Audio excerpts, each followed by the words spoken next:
Ay mga problema bayronon sa hospital, duol kamo kay Mayor. Kay si Mayor aduna po'y susamang programa.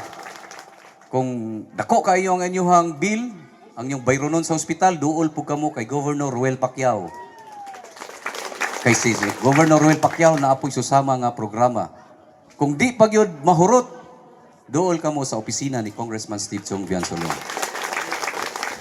Makalaom kamo nga kung na may mabilin, sinsilyo na lang, Mayor. Okay? So, karong Marso naman dahil karon na kung namoy mga anak nga musuluray og second year, college, agto ko mo sa opisina kay magadawat na pod kita og mga scholars. Okay? Palista na lang mo daan.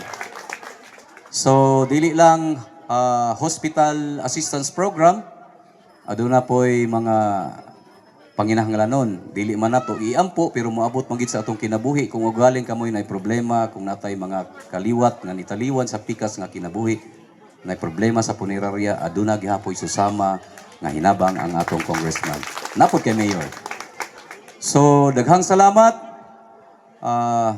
Magkalaom kamo nga si Mayor, si Governor Ruel Pacquiao, si Vice Governor Bugi Martinez, ang atong umaabot nga Vice Governor, o si Congressman Steve Chong Biansolon. Of course, atong umaabot nga Mayor, Mayor Ibing Salarda, magtambayayong gayod alang sa kalambuan sa ato ang munisipyo sa Alabel. Daghang salamat o maingod to kanyang tanan.